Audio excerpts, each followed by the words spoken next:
ज्योति कनौजिया और आप देख रहे हैं आजाद भारत टाइम्स। आइए रुक करते हैं खबर की ओर। जिला लखीमपुर खीरी ब्लॉक बिजुआ के मूड़ा सवरान में आम आदमी पार्टी का एक गांव चलो अभियान।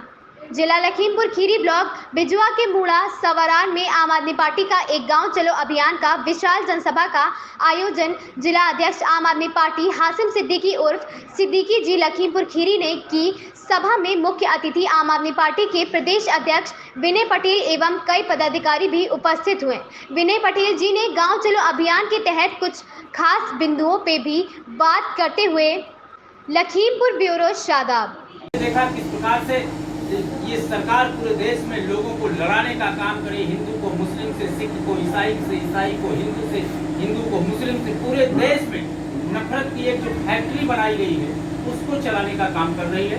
हम लोग गांव चलो अभियान चला रहे हैं। इसके दौरान गांव-गांव में जाकर लोगों को बता रहे हैं कि आप किसी दल के साथ ना खड़े हो, आप आम आदमी पार्टी के साथ ना खड़े हो, आप विनय पटेल के साथ ना खड़े होइए, आप अरविंद केजरीवाल के साथ ना खड़े होइए, आप संजय सिंह के साथ ना खड़े, आप अपने बेटे के भविष्य के साथ खड़े, आप अपने बेटे के फ्यूचर के लिए खड़े होइए, आप अपने बेटे के शिक्षा के लिए खड़े होइए, आप अपने बेटे के रोजगार के लिए खड़े होइए। इस गाँव चलो अभियान के दौरान मैं गाँव-गाँव में जाता हूँ, देखता हूँ बच्चों की लाइन लगी रहती, 50-50 बच्चे ऐसे जिनके शरीर पर एक सूट कपड़ा तक नहीं होता, बनियाइन और चड्डी में टहलते रहते हैं, पाँव में हवाई चप्पल तक नहीं होता, और घरों में बेरोजगार पढ़े हुए बच्चे, पढ़े लिखे बच्चे घरों में बेरोजगार बैठे हैं।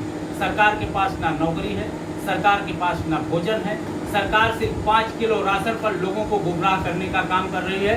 और अब लोग चेत गए हैं, वो समझ गए हैं कि अब मुझे 5 किलो राशन नहीं चाहिए, मुझे शिक्षा चाहिए। अगर शिक्षा मिल गई तो मेरा लड़का खुद कमा के, खुद नौकरी करके 5 किलो राशन क्या 50 किलो राशन खरीदने का काम करेगा। इस सरकार के दोगलापंथी को अब पूरे हिंदुस्तान और उत्तर प्रदेश की जनता समझ गई है।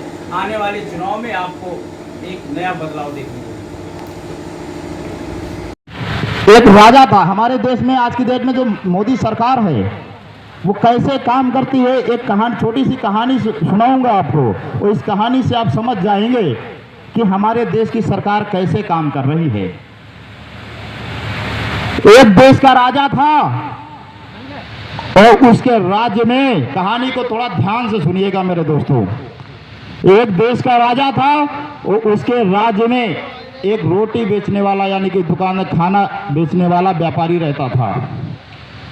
व्यापारी 5 रुपए की रोटी बेचता था। कितने की बेचता था? 5 रुपए की रोटी बेचे।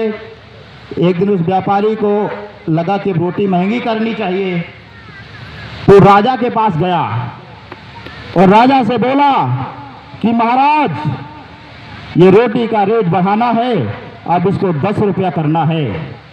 तो राजा ने जवाब दिया कि 10 रुपया नहीं, इसको 30 रुपया कर दो। कितना कर दो? अब वो व्यापारी भौचक्का हो गया।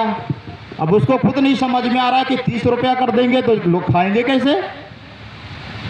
तो राजा ने कहा कि आप चिंता मत करो, वो सब हम संभाल लेंगे। तो व्यापारी ने कहा ठीक है। व्यापारी ने अपनी रोटी का रेट जो है 30 रुपया पर रोटी का कर दिया। जब रोटी का रेट 30 रुपया हो गया तो क्षेत्र में और जनता में हाहाकार मच गया। सारी जनता राजा के पास आती है तो कहती है महाराज हम कई दिनों से भूखे हैं, रोटी का रेट 30 रुपया हो गया है। तो राजा ने उस व्यापारी को बुलाया और अपने राज्य की जनता को बुलाया और बोला कि क्या समस्या है। तो बोले महाराज ये व्यापारी, हम रोटी जो खाते थे 5 रुपए में, वो आज 30 रुपए की होगी, बताइए हम कैसे खाएं। तो राजा ने उसको डांट डपट व्यापारी को लगाई और कहा कि जाओ इस रोटी का रेट 15 रुपया कर दिया। बात तो समझ गए आप कि रोटी का रेट 15 रुपया राजा ने आदेश दे दिया। व्यापारी भी खुश है, राजा भी खुश है और जनता भी खुश है। इसी तरीके से आपको इस देश के राजा ने ठगने का काम किया है और आप इस बात को नहीं समझ सकते हो। जो गैस सिलेंडर आपका 300-400 रुपए का आता था, आज 1100-1200 रुपए का आता है और आप तब भी नारे लगा रहे हो। ये बात आपको समझना पड़ेगा। इस कहानी के माध्यम से मैंने आपको समझाने की कोशिश की है। इस खबर में बस इतना ही। बने रहे आजाद भारत टाइम के साथ।